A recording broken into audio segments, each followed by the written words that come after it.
What is going on, ladies and gentlemen? Welcome to another episode of Wrestling with ADHD and Bruce. I am your host, and I have brought on a special guest for you guys this evening.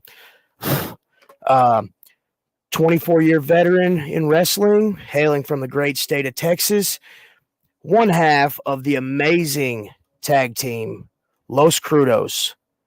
My special guest, The Sauce. I'll be right there. Hold on. Okay. I'm here, guys. There he is. Hey, what's going on, man? Doing great, man. Thanks for having me on. Very excited about this. It's very excited, but also thought about it continuously and compartmentalized it in my head and organized it in my head for hours. So now I'm glad I'm on. So heck yeah. Hey, and I've let people know several times, like with ADHD comes technical difficulties. And we were going to be on last night, stuff happens, and now we're on now. So I'm glad everybody could be here. Whenever they start to pop in, it may take a minute or two. My viewership is not as big as I would like to be, but I'm on episode 4, so we'll hopefully it'll pick up eventually. Nice. So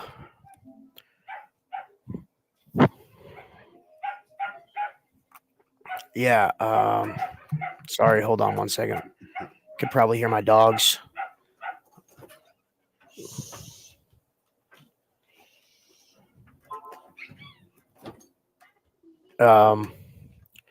Yeah, so just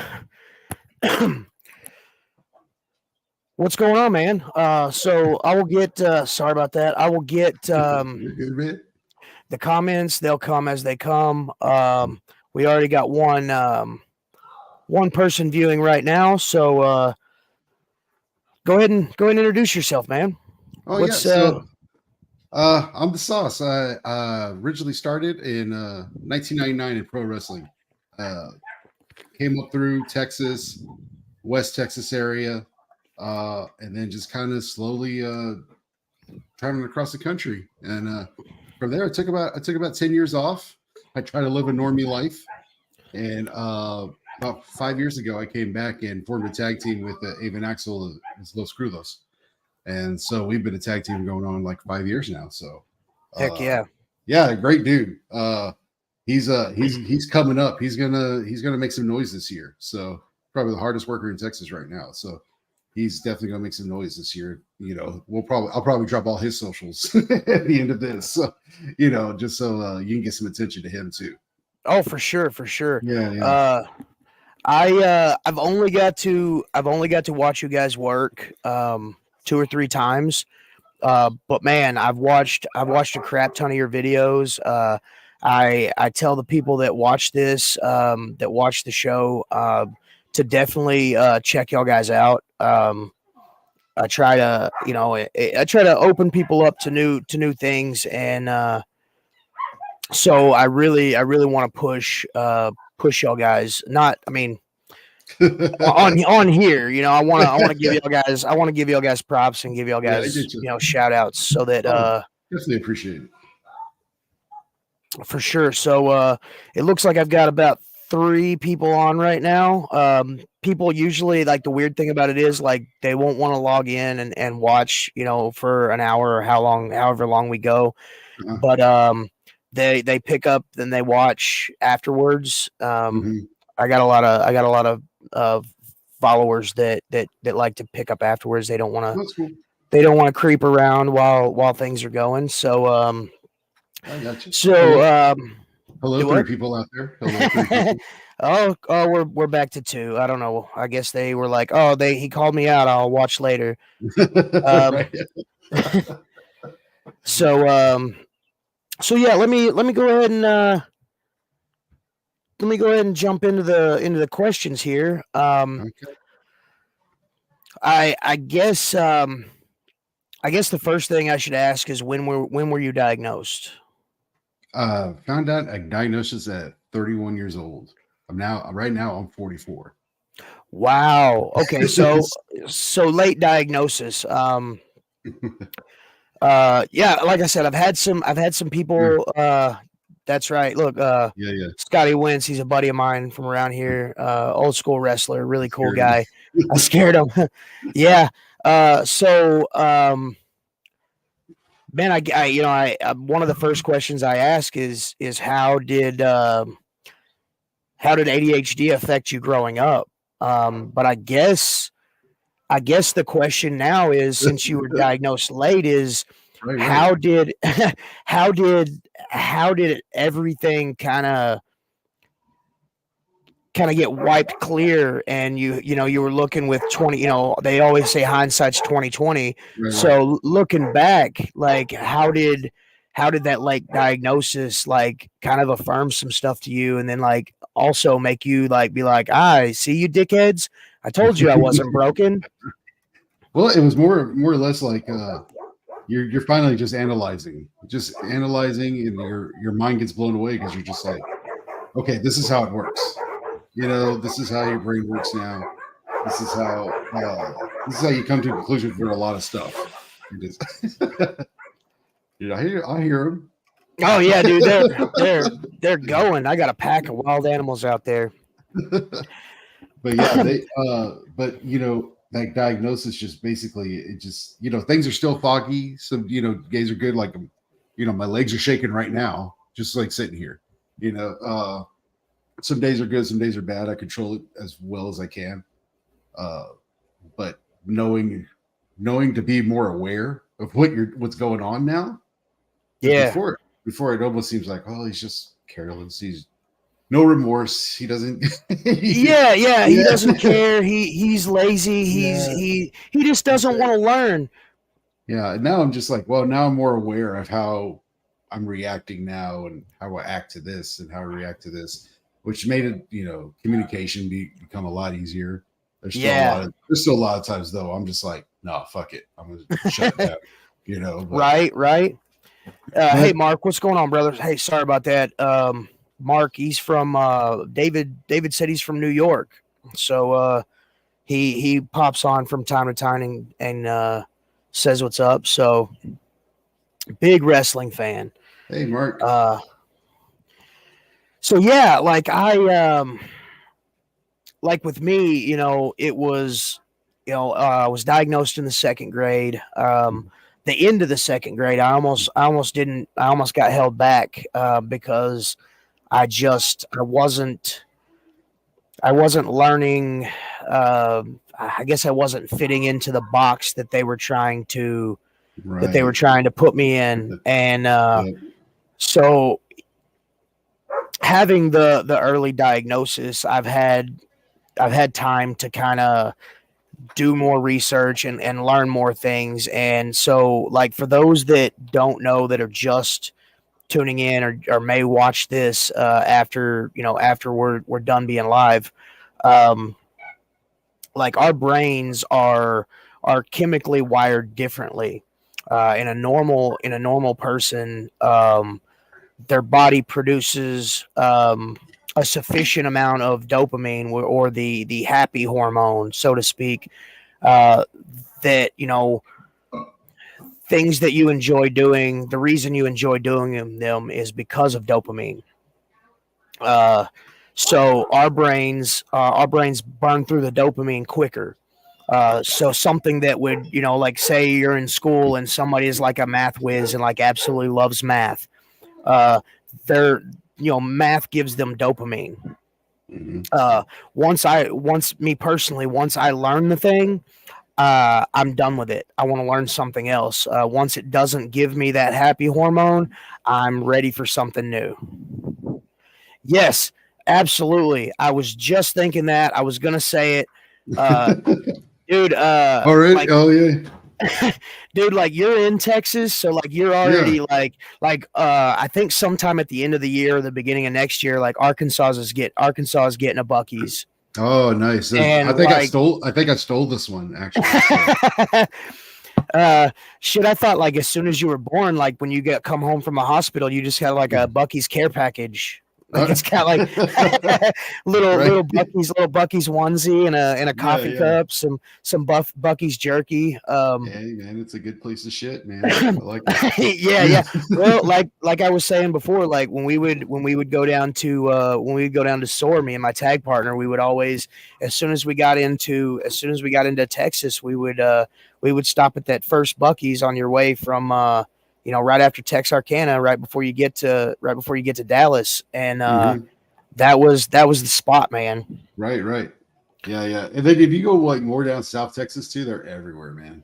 They're everywhere. They're like small convenience store Bucky's. Oh, dude, I'm telling you what, like I could only imagine like I love how like everybody that wrestles, it's like Mhm. wrestling mecca. You know, like, are you even a wrestler if you've never been to a Bucky's? Like, like those dudes up north, like they've never seen a Bucky's. They're like I guess they're just they just don't know. Now, back in the day, the place used to be Iron Skillet. Yes. Iron Skillet because they had a midnight buffet. They had a midnight breakfast buffet. Like it started at 12 o'clock.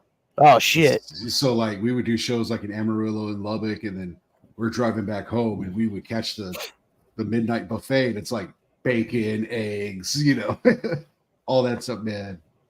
That was Hell the yeah. best. That was the best, man. But yeah, Bucky's is all right. Ain't no Iron Skillet. So okay, on to question number 2. Mhm. Uh I said we how got sidetracked. That was crazy. Yeah, we did. And that's the thing. Like that's the thing about I tell everybody that comes on that watches, I'm like, "Hey guys, wrestling with ADHD and Bruce, it's literally a wrestling match to stay on topic or to stay on task because we go on tangents. That shirt is legit. ADHD highway to oh look a squirrel. Uh, so question number 2. How has having ADHD affected your wrestling career? Oh, and I've definitely got more organization because Yeah. yeah, I've come Go to ahead. find out. I've come to find out just over preparing for everything now and just being organized because that really just helps me. Uh, Yeah. yeah. So, but now it's gotten to where when I pack for the day, it's like, oh, I got a plan. Like I'm gonna shit my pants 3 times a day for 3 days, so I got to pack this much just in Yeah. case. You know, have all this stuff ready, and I'm just like over prepared now. And I think like back in my earlier, just traveling on the road and everything was just thrown in a bag. Just thrown in, Yeah. Yeah. thrown in a backpack and let's go. Well, and I've had some people comment on that kind of thing with me as well. Like especially a Mhm. wrestling bag. Like everything's got its spot. Mhm. And before I either like as I'm getting dressed, it's one thing out at a time because I know where it's going to go and I know, okay, this is the next step and this is the next step. And then, the boots Right, right. is the end. So my wrestling bag has always been that way. Like, I don't know. And I guess it's just, I don't want to lose something. And if Right, I right. put it in the wrong place, then it disappears from my vision. Like, Do you do the wait, tap? Do you do the tap yes, thing? Where like yes. tap my feet, boots, socks, knee pads, Yeah, yeah. top, the I do top, the hair. dude. I'm a walking pop culture reference, and I'm sure you are too. But I'm Uh-huh. all like spectacles, testicles, wallet, and Yeah, watch. yeah. Just Austin make sure you got Powers. it all. Yeah. Yeah. Yeah, so I bring Uh, my gear bag, like I'll touch my feet. I'll be like, I got my boots packed, I got my socks, I got my knee pads. oh, So dude. I At tap the end of the everything. night, that's like the worst feeling. Like you're putting your stuff away, you're getting your stuff off. Like okay, I got to put it here. I got to put it here.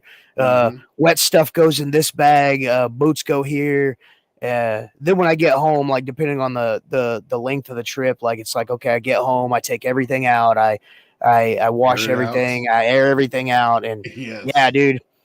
So for you, like okay, so like you started in '99, and so 10 years Uh-huh. ago you were what was 10 years ago, 2012.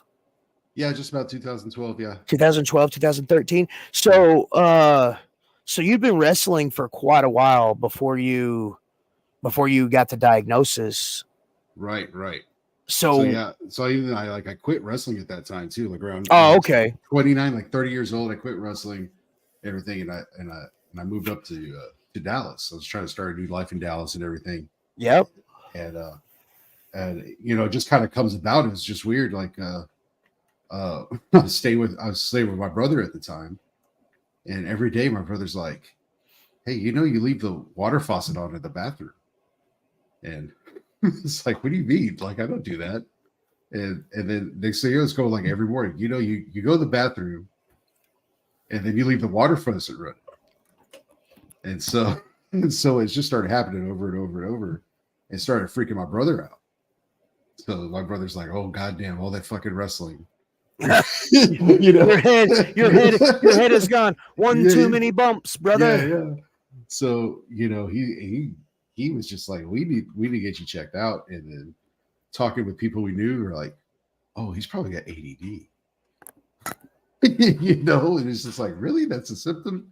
And so apparently one of the big symptoms is when you have like a big change or a move, your Yeah, forgetfulness comes in, dude. 'cause you're Yes. you're not in your routine. And so that was like me first living there in Dallas. Like I come from San Angelo, like a little West Texas town. So I'm living in this big city and trying to get routine and everything, and then forgetfulness happens. And so it's just like, and so I actually went to like a specialist, and they're just like, yeah, this is it. Tested me, everything. And they did this weird thing where it was like they asked me these questions about me, and then I take those same questions to like I took it to my brother, and he answers those same questions, and it just shows how they like line up. Just like, oh, Yeah. but, And it was so like it was like somebody turned on a light switch, and you were like, yeah, "That's it. or This is me, guys. yeah, yeah. And there's That's a why." Yeah, there was a poster they had in that office that I always remember. It's just this iceberg. You ever seen the ADD Yeah. iceberg? Oh, dude. Yeah. Yes. Yes. So I Uh. finally that like it was like that's the thing that just opened everything. It was like, oh, that's it. I'm the iceberg. Oh, Draco. San Angeles. Yeah. No, no, Yeah, that's Draco. Kate Allen. Yeah. to me, it was always a small town. Well, like people that are from bigger towns, like where I live, it's a small town. I think there's a couple of thousand people, maybe Yeah, yeah, maybe a little bit more. Uh, so when I was in the Marine Corps, like I was out in California, and I loved driving in like big cities. I loved the hustle and bustle, and like I wanted so bad to just live in a big city. And my right, wife, she's like, screw that noise. It's too much, too many people, too many moving things, and I'm just like, right, but my brain needs that, you know. I need to be engaged all the time. right. Yeah, I really like it here. Like Dallas is like one of the best cities I've ever lived in. I don't know, but Oh, dude, yeah. I mean, well, like all the times that I was there, dude. I loved the entire atmosphere. Like the entire place was just mhm. really super cool. Never ran into, like you hear like people that are come from smaller towns are like, oh man, all them city folks, they're so hateful and mean, dude. Everybody I ever ran into in Dallas was just freaking super nice, and Right, never right, even like the dudes like outside of like the gas stations, like at yeah, yeah, late at night, super cool people, like right, just right. Yeah, I've had a pretty good experience here. Like I love Fort Worth also. I live in the Colony now, so I'm kind of like north part of that, but it's just so spread out and huge. And 30 minutes can get you to like a totally different place of Dallas that you looks completely different from the other oh place. dude, yeah. You So know, like, yeah, so, it's never a dull moment. Like right, it's right, almost like, well, it's almost like Arkansas weather. They're like, oh, if you don't like that it's raining, just wait 30 minutes and it'll be right, snowing, right, or it'll be, yeah. But I mean, like that's kind of the same kind of similar situations. Like in Dallas, you can literally 30 minutes in a different direction, and you're right, right, almost in a different city, which is super cool. right. The traffic shit sometimes, but still, Oh man, yeah, it's yeah. it's not Houston or Austin. I mean, come on, guys. I mean. So I always said like out in like when I was out in California when I would come home on leave, like even do they call that the panhandle of Texas, that top part, Yeah, the Panhandle. the Well, little square bit? the Panhandle people call it West Texas, but I'm like, Oh nah, wow, it's no, up no, north. San Angelo's West Texas. I mean, I'm So like like y'all are the Panhandle. so like the whole trip straight through for me was 26 hours. Like if I drove it straight through, Jeez. Yeah. and now I'm not a super huge fan of that, but like I can do it. So for me, like the longest trip was that little probably 3 hour spot driving through Texas up Mm-hmm. at the top, right, So right you've been before through you. Amarillo, right? Yeah, oh dude, yes. Oh Yeah. gosh dang. Like it just felt like it was so long. Right.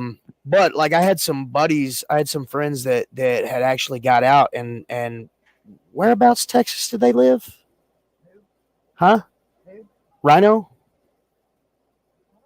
I can't remember. I'm talking to my wife. She's literally right over there. Yeah. Welcome to bed with me and my wife.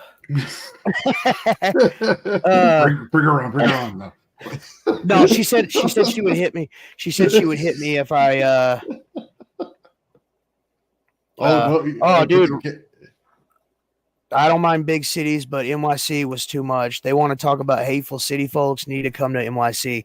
I've heard that. I've heard that. Like, I've been to NYC a couple of times. Yeah, if you I want to like it get there. if you Not want to get bad. punched in the mouth, just go to New York. I Hey, ain't how's it gonna going, die. Pop? No, I mean I just heard rumors like me being from Arkansas. Uh, but Oh, what's up? New York's great, man. New York. I've I, been to I've New York heard I've several heard I've times. heard things, man. Like traveling around, seeing Yeah. seeing cool stuff. Like the first time the first time you go do tourist shit, right? But the second time you try to like go do some stuff, Oh yeah, and yeah, yeah. yeah, and You try then to find you try it to gets find tough. like the holes that nobody really Yeah. talks about. The Right, real right, the real part of the city. right. I'm trying to like get fresh fish right off the boat. Yeah. Oh So yeah, dude. I lived in Alaska. I lived in Alaska when I was a kid, yeah. and so like we lived in Anchorage, right outside the Air Force Base, and we would go to the docks and get fresh salmon. And Yeah. dude, fresh salmon off the boats, dude. Nothing beats it. Right, Like, right. But yeah, that's uh, the main reason I wanted to travel so much, and I did wrestling to travel and everything like that. Is just like, oh, I just want to go eat at these spots. I just want to go oh eat at yeah, cool dude. spots. I watch. You see those diners, dives, and Yeah. digs play kind of shows like man versus food things, Those and are, you're like, oh man, I'm gonna try those out. yeah. What's the Arkansas place? I heard it's like Casey's or something for the pizza or something like that. Oh, dude. Yeah, I'm gonna have to agree. Like, That's the Arkansas place though. yeah, That's Casey's is like the Arkansas. Uh, nice. it's nowhere near Bucky's. I'll just put that out I there. just heard the pizza was good, but It we is. were It is. we were gonna go after the Vino show, but we just had like pizza. So Yeah, we're like, yeah. That's the thing that sucks. That's the thing that sucks, and that is awesome about Vino's. Like you wrestle there, you get to drink beer, you get to eat pizza, and then like when you leave, you're like, oh shit, I'm already full. yeah. It's like you ain't gotta drive all night to find some place to eat. Yeah, yeah. It's a one-stop shop, really. Right. Yep. Vino's is great, man. So, question number 3. I love Back, the back. tangents, dude. Yeah, dude. I'm telling you.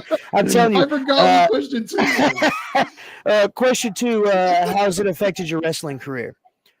Oh yeah. Yeah, Has yeah. it? So, well, you said like once you were diagnosed, like things got Yeah. easier. You Yeah. realized that like directions and like stuff that you put in places and definitely like wrestling bags more organized. Yes, definitely. And it's almost like that meme with the lady and the calculations and schematics are going on Oh, through dude, her that's head. exactly where I'm. That's exactly where I'm at 90% of the day. Like I'm Right. just sitting there like stone Right. faced, like Yeah, like if I'm talking to somebody about their match, it's like, all right, I'm here the match, here in the spot. Did I leave my garage door open?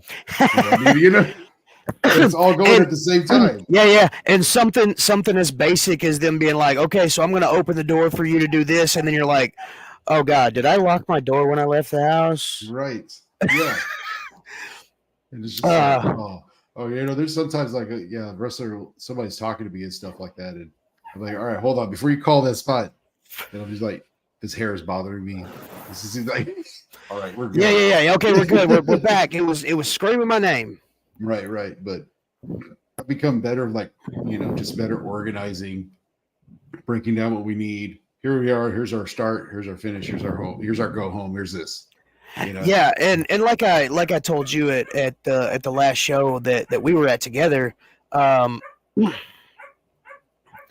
uh, like I used to have a really hard time once I really embraced the fact that ADHD doesn't go away. So Mhm. you're born with it. Our brains are just wired differently.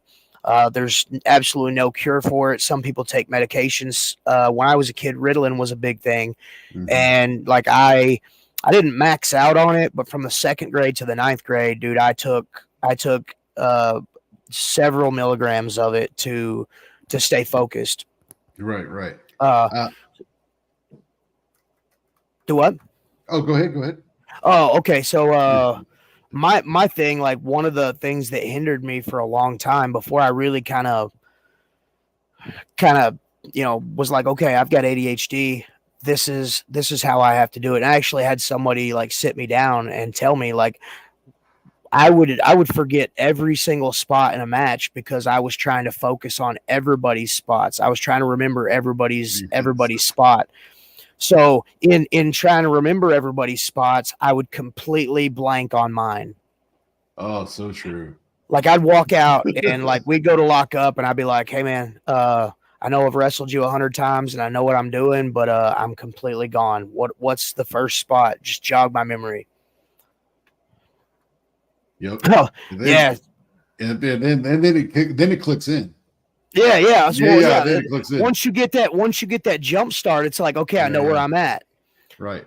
So That's I totally called it in the ring too. So it's just like if you want to call the ring as much as you can, that's the best thing for me because oh, for real, if you want to call especially spots, you want to call spots.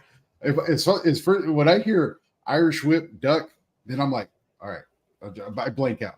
it's like I do that thing from time to time, and I don't Yeah, I yeah. don't do it on purpose. Like like when you Mhm, were when you were younger in the business, and like a mhm. vet would be like, "Hey man, what do you want to do?" And you're like, "Oh, I want to do this. I want to do a drop down. I want to do a flippity do. I want to do this, this, and this." And they're just like, "Yeah, bet we'll Yeah, do yeah. that." And then as soon as you get out of the ring, like it completely It's a, shifts a gears, and we're whole not new.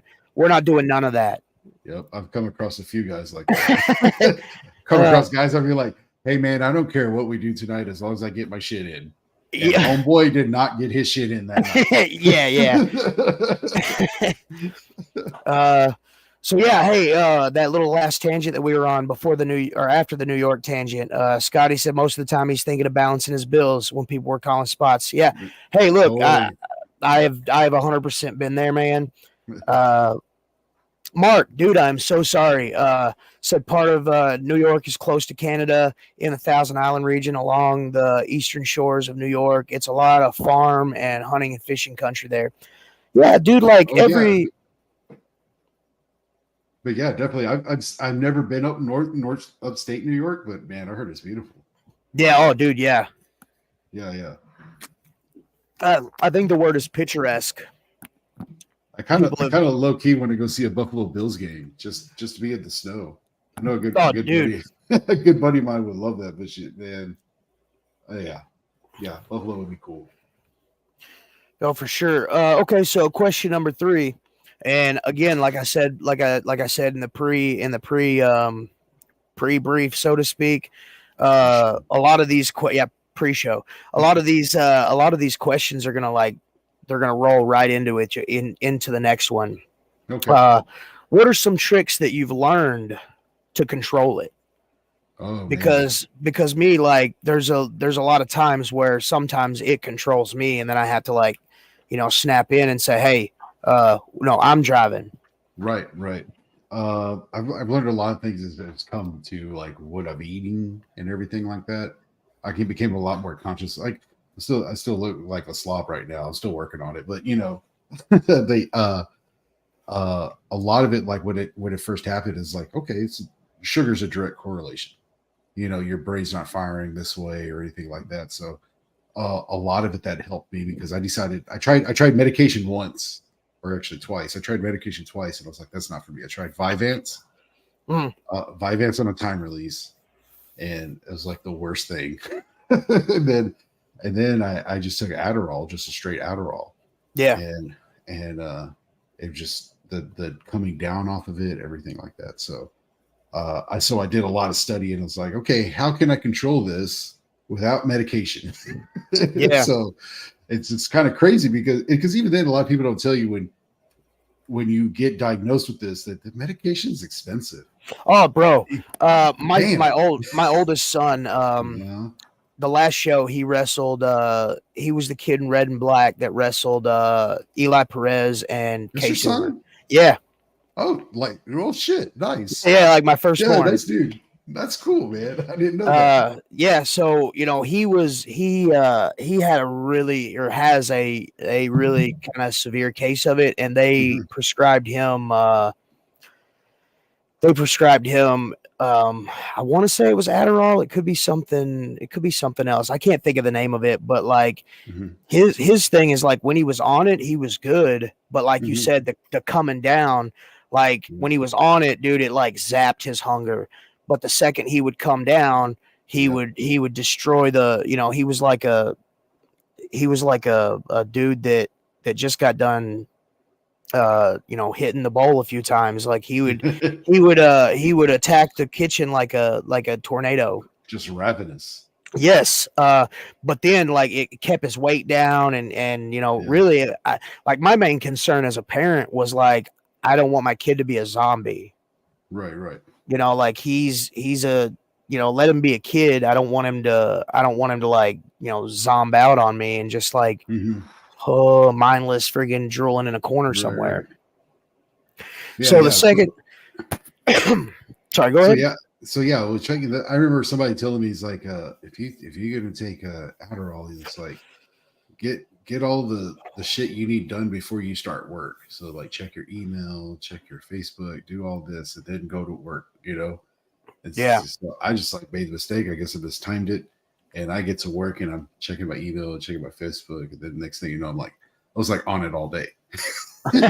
Oh yeah, dude. So, yeah, I was like, holy shit, what is this? Well, And and so, I've heard that like Adderall, like dude, Adderall, like with ADHD, we get hyper focused on certain things that give us dopamine, and mhm, we're almost like dopamine vampires. Like we'll latch on to something, right, and as right. long as it's giving our brain joy, we're gonna keep doing it.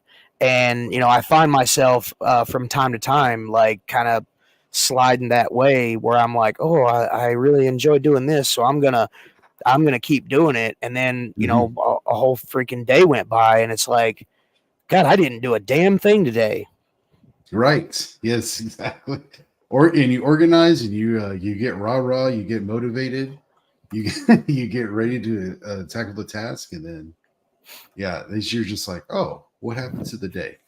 Yeah. So Yeah, yeah. almost getting like okay, so like I've done this before where Mhm. I would get organized and I was Uh-huh. gonna like, oh, I'm gonna clean out the refrigerator, Mhm. and then I'm cleaning out the refrigerator, and then like, oh, there's a dish that needs cleaned. So then like the refrigerator stops being the main focus, and then it becomes the dish or cleaning the dishes or just some random task. And then I'm like, Mhm. oh yeah, I got some stuff accomplished today. And then I open the refrigerator and I'm like, are you kidding me? What was the thing I that stopped me from doing this thing? I started just to like not give myself guilt and just say like, well, I accomplished something. Right, Yeah. right. And That's what so like before diagnosis, you're like, "Oh man, why are you such a piece of shit? You can't even do one simple task. right. Why are you the way that you are?" And then you feel that you're like, "Oh man, maybe I am a piece of shit. Yep. I can't Yep. do nothing right." And then like once the realization comes in that like, "Hey man, we just get off on a tangent sometimes." Uh then it's like, okay, well, I'm not gonna hyper fixate on the fact that I can't get this one thing done, because then look at all this stack of other stuff that I did while I was while I was off on that tangent. Sure. Right. Yeah. And it's like I was productive in some way, but now I've just gotten to where I just don't feel guilty for not being productive Oh, for now. sure. Yeah. Yeah, Well, because and it's that's, like growing up, like with ADHD, Mhm. growing up with the diagnosis of ADHD, in the second grade, you don't know, you're what, 7, 8 years old. You don't know what that means. Mhm. Your doctors or your parents are like, oh, well, it just means you learn different. Okay, that's all it means. Mhm. But they don't, because like back when I was diagnosed, like in 90, 91, 92, they didn't they didn't know how far the iceberg went. You know what I'm saying? Right, right. So when you've got that feeling guilty, then it kind of snowballs into a depression where you're like, well, man, I'll never get this, or I'll never figure out how to stay focused, or I'll never be good enough, kind of thing. Mhm. And so yeah, the fact that that's one of the tricks that you learn to kind of get past that is really super cool. Um, Right. Yeah, and then actually just cutting back on kind of a lot of my sugar intake. So sodas, sweet tea, anything like that. So mainly I drink water, unsweet tea, and black coffee. So the main things I drink. And so it's just been it just constantly gives you like a clarity, you know. yeah, When, well, and what they say, and again, with Mhm, ADHD, like mhm, even energy drinks and sugar, our bodies process it differently. mhm, Like when we're kids, and with the ADHD, with the hyperactivity, you could possibly just be described as bouncing off the walls, or just a ball of energy. mhm, Um, well, in that light, it's when we drink an energy drink, when a normal person that doesn't have ADHD or ADD, mhm. when they absolutely, Terrence, man, I love seeing you on here, and I would love to have you on the show sometime if you're interested. Shoot me a message. Um, Absolutely. So, like a normal person, I say normal person, but a person that isn't of the ADHD or ADD persuasion, um, Persuasion. you know, so sugar reacts to them. Their Yeah. bodies burn through it, and it makes them hyper. Well, Mhm, like I've noticed with me and a lot of other guys that an energy drink will actually do the opposite. It'll make you, like you said, it'll make you more focused. Dude, black coffee, I love it. The more mhm. caffeine, the better. Right, right. You want me to stay on task for a long period of time? Just funnel me like 5 or 6 cups of coffee. Um, and I used to have a bad habit, dude. I was mainlining like Bang energy drinks. Mhm. I was drinking like 5 or 6 of those a day, and people were Ugh. like, "Dude, how does your heart not explode?" And I'm just like, "It's because of focus. That's why." So like Oh my god. some people are like, "Oh man, I get the jitters just drinking a half of one of those," and I'm like, Mm. "Well, my body processes it differently." Yeah, yeah. But no, I've only had one energy drink in my life, and that was a Red Bull. I'm And that, sorry. and I take one sip and I'm like, don't ever give me shit like this ever again. And so I've never tried an energy drink since. So Well, I'm not trying to sway you. There's a lot of good ones out there, but Red that's what Bull they is not. say. Red Bull is not one of them. I'm not a fan. That's the Re- original. This yeah, Red Bull. If you hear me, get bent.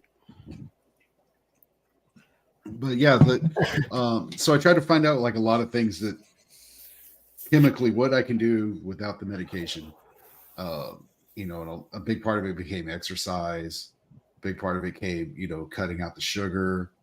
I'm starting to look into more like with the mushrooms now. So like lion's mane mushrooms now. Apparently that helps a lot with your brain function now, and Yeah. so starting to look more into that, uh, and just starting to see more clarity. And then I take more and more steps every day, just trying to just like I got a new thing where I can work from home now.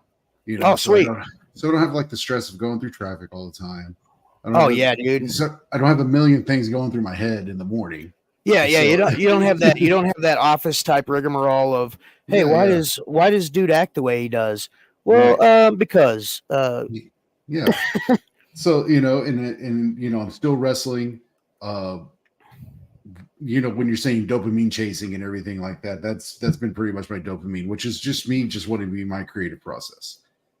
So that really helps me a lot to get to the process because it's just like, uh, I understand the psychology of wrestling and I love using that psychology to put on a show.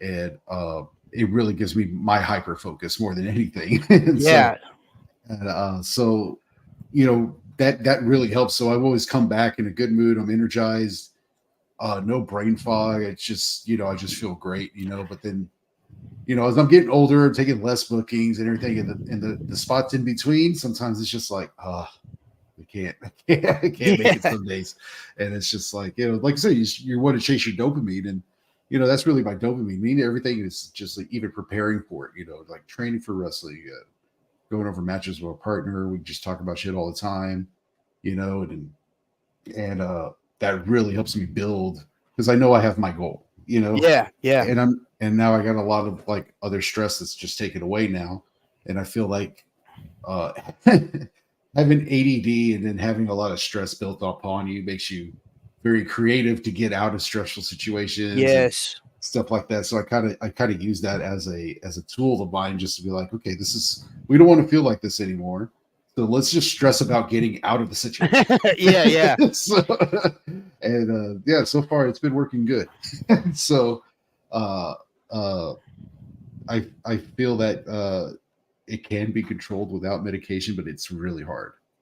And that was one of my main things because like even then I don't take pain medication, I don't take ibuprofen, any kind of this medical medications or anything like that. I just try to keep everything as holistic as I can. yeah. Uh, because a lot of those times it's going to wreck your kidneys, it's going to wreck this, it's going to help this, but it's going to wreck all this other stuff. And so, so yeah, I just decided just to stay away from it all. Uh, Heck yeah, you know, dude. That's yeah, cool. like I still go to the doctor and I listen to the doctor's advice and everything like that. But the stuff he prescribes me is just more like for allergies and stuff like that. But everything else, like I try to take the steps on my own that I know it's going to help my brain function. And more and more, it's just I'm finding out more and more how it works. Yeah, so and that's, man, that is super cool. I I told you a couple of Sundays ago mhm, that like it's it's cool hearing your story and how a late diagnosis, kind of opened things up for you and how you research it and how you try to uh not trying to plug the show, but how you wrestle with ADHD, because all of us that have ADHD, mhm, it is a wrestling match, because it's like you're wrestling to stay focused at times. mhm, You're wrestling to, like me. I have a lot of hobbies. I do a lot of things. I try to keep my plate full because I'm an addict for dopamine. I want to mhm. everything that I do, I want to enjoy doing, and the second that a thing doesn't give me that joy that it gave me before, I just put it down. Uh, earlier in my life, I would just completely forget that thing and find a new thing. But I realized that it's almost like we fall in and out of love for wrestling. You know what I'm Mhm. saying? Like you've been in the business for a while. You're like, man, wrestling isn't doing the thing that it used to do. So then you're on a search to try to find that happy medium of, okay, well, I had a really awesome match a couple of weeks ago, or I did this thing that was really cool. Somebody commented and said, hey man, good stuff. So you're like, okay, there it is. Okay, I love wrestling again. You never really fall out of Yeah, love, yeah. but you kind of, it's one of those things where you're just like,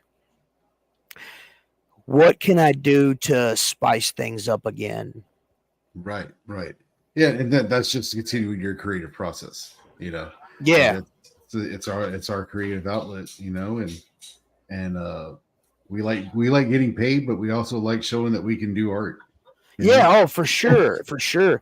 I got a buddy of mine that describes wrestling as theater, and Mhm. uh, and I'm like, he's been wrestling for a little bit now, and I tell him, I'm like, man, that's kind of true. I can see that because what we do is an art form, and the better you know your craft, the better the picture that you paint. You know what I'm saying? Mhm. Using a metaphor of painting as a kind of description of wrestling. So if when you're just starting out, it's kind of a stick figure, and then as you get older, you realize that okay, human body doesn't look like that, so I got to put some muscles here, Yeah, some yeah. tone there, skin tone, color, and then once you've done it for a while and you've kind of not really perfected your craft, but you've gotten to a point where you're good at what you do, and people are noticing, and then the painting becomes clearer. Uh, tangent Personal. tangent number three.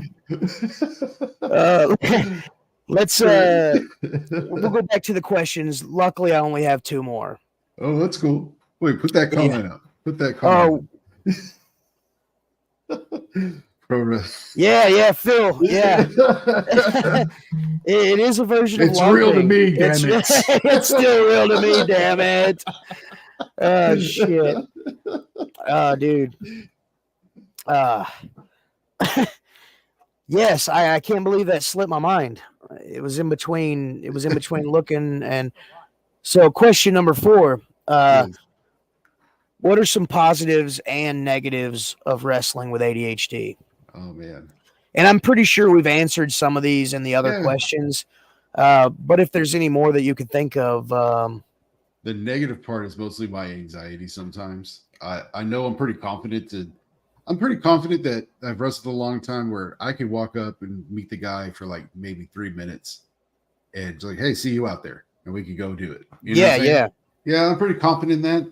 But then when I'm not confident in, I get my anxiety for the ADD coming in. Like, okay, when we get out of the car, where do we park? Okay, we park here. How far? Like, do we have to carry everything one trip? Do we want to do 2 trips? Well, I have time to go somewhere else to get a drink before the match, and like, and yeah, just yeah. all this stuff because I don't know the surroundings yet. So It's like, a laundry list of questions that we're just not ready to answer at a split right, second. It takes some planning. right, and then Avon will be in the passenger seat, just like, all right, guys, we're gonna fuck somebody up tonight. We're gonna do this, and we're gonna do this. Like, okay, I understand what we got to do, but you don't understand that I got to know where we're going to sit, and I have a comfortable spot to get dressed at. Yeah, Like, yeah, yeah. so I'm just more worried about the preparation and everything because I worry more about my preparation than I do my execution because I just feel like being more prepared for every little thing that might happen. Yeah. It makes me sound crazy, but I just have to organize it that way now. No. I Yeah, completely understand, and yeah, a lot of guys.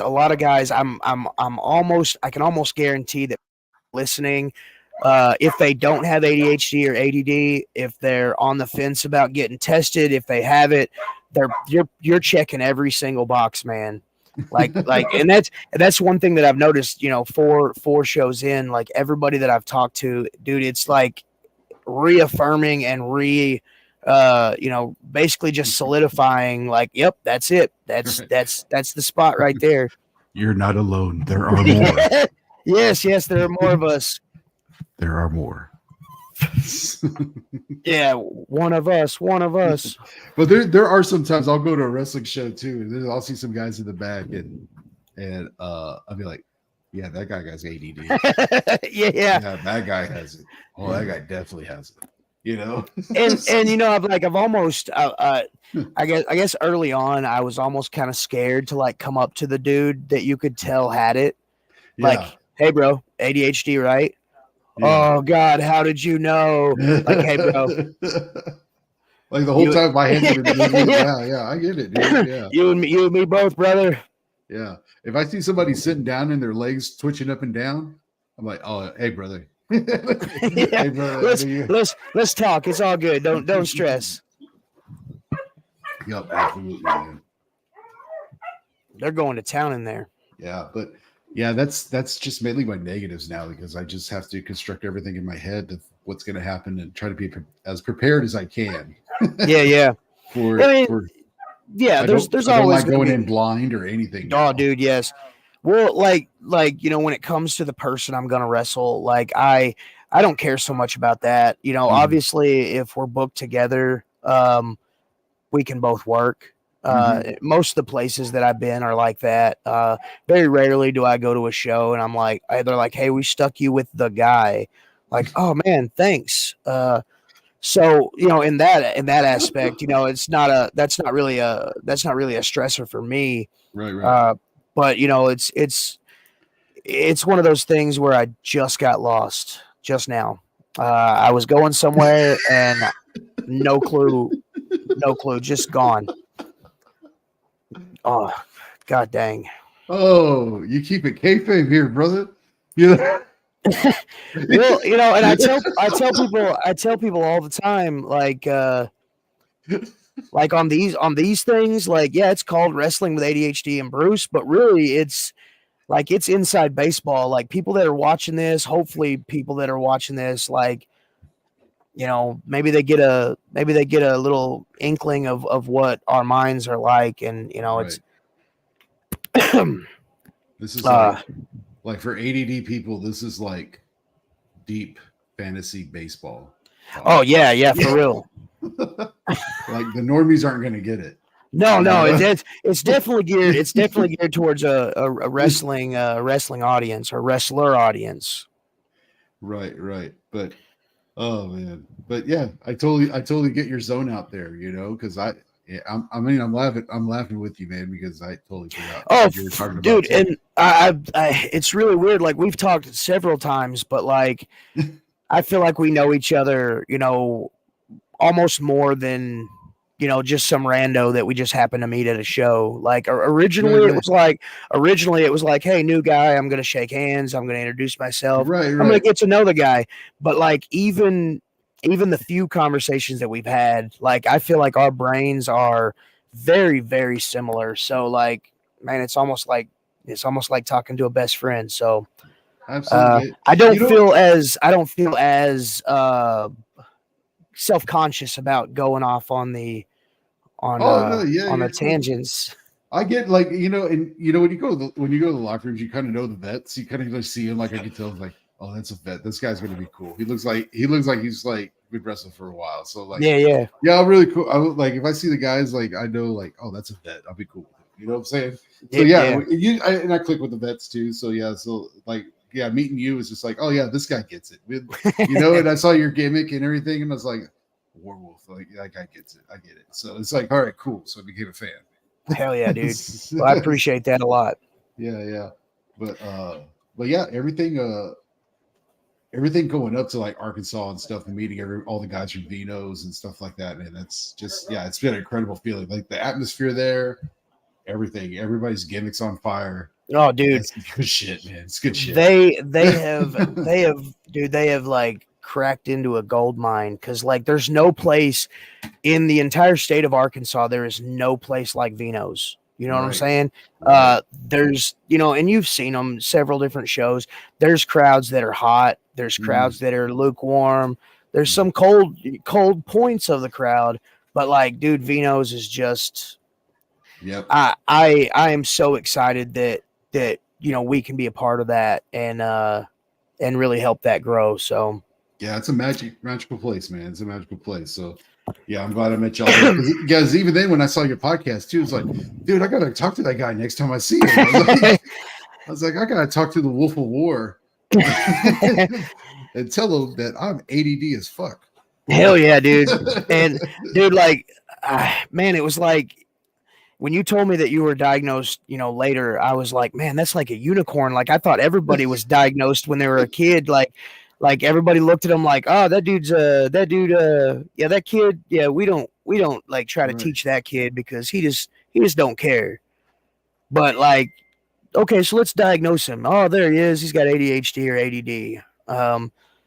But then like again, like meeting you is like, oh my gosh. And then like I told you before, like a couple of buddies that are very seriously like talking about getting diagnosed or getting looked at least. I wouldn't Mhm. say like diagnosed because like this is, uh, a lot of our symptoms like Mhm. branch out into other symptoms. So like if somebody's like on the fence, if somebody thinks, "Hey man, I've been broken all my life. Maybe I'm not broken." For Right. sure, you're not broken. Just just have a talk with your doctor, and if you don't get diagnosed with ADHD, you may find out something that you didn't that you didn't know about yourself. I think you do need to know because Yeah, for sure. definitely, there's a lot of times too. Like I figured out like why have you been undiagnosed for so long? Is because at a very young age, just with stuff, children's stuff that's chaotic a little bit. Oh yeah, Yeah, that you learn how to mask at a very early age, and so everybody saw like, hey, this fun loving guy, he's like always smiling and everything like that. But you comes to find out you're just always masking, and then yeah, when you get home and you're just like, oh, he's lazy, he doesn't want to do that. You're just exhausted by the end of the day. You're mentally just you just keep on going. Your mind's going like this, and then you try to project a certain way so nobody thinks that you're sad, upset. You're not thinking about. They just want to think that you're just a happy person, and so yeah. that nobody thinks anything bad about you. Well, and yeah, exactly. You want people to think that you're that so that they don't Mhm. think anything is wrong. Right. So like, dude, like masking, I tell people all the time, like masking is like one of the hardest, like tiringest things that you could do. Yep. And You know, like now that I've gone to where I'm trying to deconstruct it more and just not mad, it's like so now I'm trying to find a hard time. Like, okay, who do I really act like? yeah, yeah. Well, Because yeah. I was telling you at the at Vino's, yeah, like yeah, I've almost created a sign language, like American Sign Language. I just call it American Normal, yeah. where like I'm when I'm around certain people that I know are kind of, I guess, for lack of a better word, safe, that know Hmm. me, I can sort of kind of be myself and be that, quirky, like kind of just random off the wall guy. Hmm. But like around people like my work, where I work, I put on a mask. I'm that normal. I'm normal Bruce. You know what I'm saying? Hmm. And I try to just, I don't want anybody to be like, "Oh man, that came out of left field, Bruce. Why did you why did you even think that? That's the weirdest thing I've ever Why heard." would you say that? Yeah, why would exactly. why would you say that? We were discussing something completely different, and then that Right. just you just pulled that out of the ether, and just just what was the thought processes that made you think that that would be an appropriate thing to Right. say in the middle of What does this Excel spreadsheet have to do with an elephant shitting all over the floor? yeah. Uh, oh, that guy over there, he said the elephant in the room, and that just kind of made me think like nobody can see it. Exactly. So, Just tangents, man. Uh, so I guess the last question, what? Let's say a young you. okay. Um, so you right now goes back in time. What would you say to young you, or somebody in your situation that was going undiagnosed for so long, and maybe they're out there and they're like, "Ah, man, I'm a kid and I'm watching this just to kind of get some insight." And what would you tell a younger you? A younger me, I would have told a younger me because I think a younger me was a little bit more adventurous. Uh, pre-diagnosis, like going to shows, and I used to travel alone by myself, And now if I go travel, it's like, okay, are we gonna have a place to stay? Are we coming back the same night? Are we doing this? We're doing this. Which before I used to just take off on the road, but I would definitely tell my younger self is like, don't hold back on this. You need to get this figured out because uh it's gonna explain so much. And then as you can become more self-aware of everything, you know, it's just doing myself a service, I guess, I'm a firm believer of everything happens for a reason.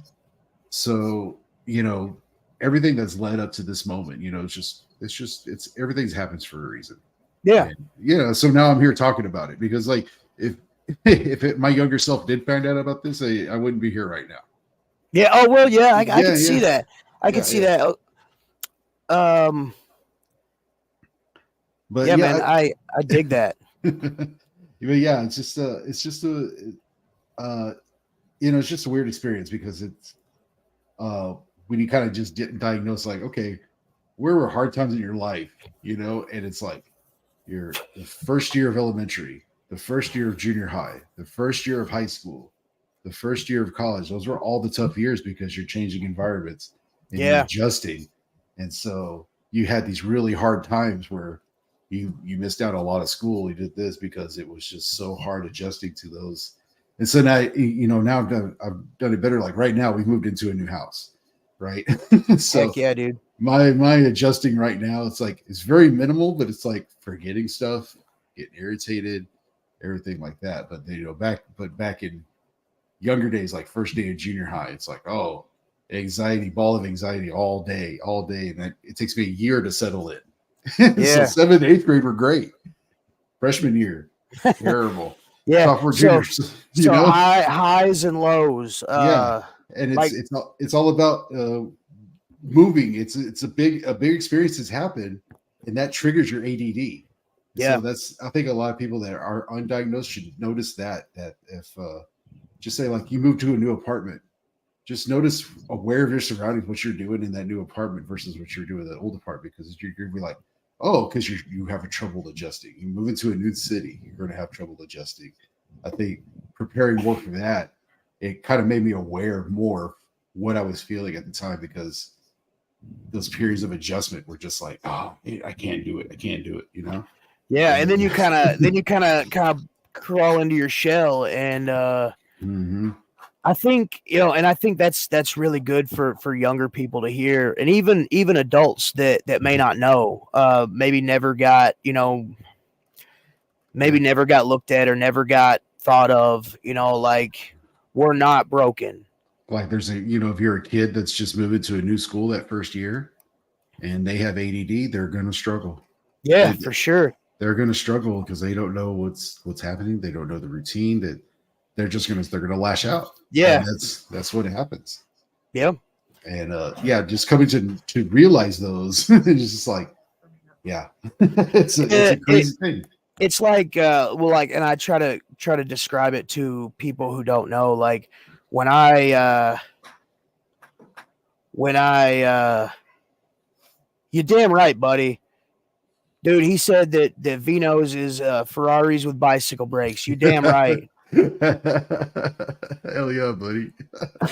Buddy, hey, dude, Buddy's fucking cool, dude. Dude, no, like for real, like okay, Buddy so and Chris are fucking cool. So me and my tag partner, a couple of years back, for like almost 7 years straight, we did this gimmick called Beer 30, and I strongly believe that Los Crudos and Hell Patrol is just Beer 30, but like to the max. Like we would come to the ring drinking, didn't matter what show we were at. We were beer drinking, rednecks. We're just harder drugs. We're just harder drugs. Yeah. But like totally, like the first time I heard of Hell Patrol, like I'm in this Missouri wrestling chat group, and they shared a picture of Buddy and Chris, and dude, it looked like me and my tag partner, and somebody had wrote on it the new Beer 30. And so like I started doing some research. I'm like, who are these guys? I hit up Will. I hit up Will, and I'm like, bro, tell me you know these guys. And he was like, oh yeah, super cool guys. And then they get booked up at this company that I wrestle at now. And then like we just kind of struck up a friendship, dude. Like super cool dudes. You were about to kick their ass, weren't you? No, not at all. Well, and look, the thing about it is, like, we want to go to war with them. We want to go. Well, like, I was like, my first thought was, well, I'm not doing Beer 30 anymore. I'm doing the werewolf thing. Yeah. So I would kind of like to have a match with them, and almost like a pass the torch kind of thing. Like, y'all guys keep on rocking in the free world. Here's the pass the beer. Right. kind of a pass the torch kind of thing. And I actually shot that to Chris last Vino. Was like, hey man, I think Mhm. it would be really cool. Like Nice, one nice. last, not really one last time, because like you never really like, I guess Never tag really teams, retire. you never Never really really retire retire. the, especially a tag team. But like we've always left the door kind of ajar for the instance where we can tag up again as Beer Yeah, yeah. 30. But both of us kind of we went our own little ways. Focusing on our singles careers and everything. So, Yeah, yeah. but yeah, it's really It's good to have that though, man, because yeah. even when Well, like any- my first dude, like 14 years, I think a total of maybe 4 years in those 14 years, and not like consecutively, just here and there. I think I was a singles wrestler. So out of 14 years, like 4 years wrestling singles, and then like the rest of the time was just in a tag team. right, right. So like my whole thing is like, I consider myself a tag team wrestler, and like I had a buddy of mine tell me like, bro, you're a professional wrestler, whether you're in a tag team or you're a singles. And I'm like, well, it was like a come to Jesus moment almost, where I was like, okay, well, you're right. I am a professional wrestler, so I should probably kind of brush up on my singles. Hmm. It's good. And It's good to have that, man. But there's no better wrestling than tag team oh, wrestling. dude, tag team wrestling is where it's at for sure. Don't I mean I can't lie. Like that's it's the cat's meow. It's the story. It's the drama of it. Everything. You can pull so many elements in a tag match that causes such emotion. You know, when you're building a hot tag, when you're building heat, and tag team wrestling is the best. For sure. I'm 100% believer in that. So we hit all the questions. We got ourselves on some tangents. We've gone for about an hour and 7 minutes. I really hope that this episode. Don't get me wrong. I want every episode to be successful, but I really want this one to kind of resonate with the fans that do watch it. Yeah, because it's. I'm tired of people feeling like they're bad. You know what I'm saying? Just because they learn differently, or like it bugs me that there's kids that the school system has almost given up on, because that kid doesn't want to learn. He's obnoxious when I'm trying to teach. He's in his book bag or in his desk. Uh, yeah, I just want people to recognize that, you know, the last guest I had on, me and him, Brad Skimmelhorn, we actually, he was like, man, that it seems like they could get like a teach a course for teachers that just focus on kids with ADHD, because the way we learn is so different. Um, Once we learn it, it's almost like, okay, I've learned it. Give me the test. I want to get done. I want to go on to the next thing. So I really hope this one it's helps some adults that have ADHD. it's definitely not over. You get diagnosed. Yeah, for It's sure. Oh, that's one thing. That's a really, dude. That's a really awesome message to put out. yeah, I would but it's a almost lot of say, change. It's a lot of change. yeah, and some people would say that like, oh, I'm not a fan of change, but like it's changed for the better, really, because you're Yeah. able to understand yourself more. You're able to maybe explain some things from your childhood, that, or even from young adulthood, that you weren't aware of. Hmm. Um, so yeah, it's all around a good feeling. So Right. And yeah, I mean the I'm still like growing from this, healing from everything, and but the more understanding I get, the better everything is. Of course, with healing comes pain. yeah, oh So for sure, yeah, so people that are undiagnosed, when you do get diagnosed, just be like, there's some changes that are going to happen. You can let it fall away and just be like, okay, I'm just going to live my life the way it is, right? But in the back of your head, you're aware of what it's going on, and then yeah, now you're just like, oh, it's my ADD. It's my. Then you're going to just get tired and just fix it, yeah, So, but the people that get diagnosed or they don't know you're diagnosed, definitely get diagnosed because you just got to know. Yeah, if anything, to know yourself better. Right. I feel like people who are undiagnosed, they struggle to really know themselves. I wouldn't say fully, but Mhm. you always wanna know who you are and why you do the things that you do. And I think the best way to do that is to know that aspect, because in my opinion, it is such a big part of our lives that it would almost not make sense to want to know that side. Right, right.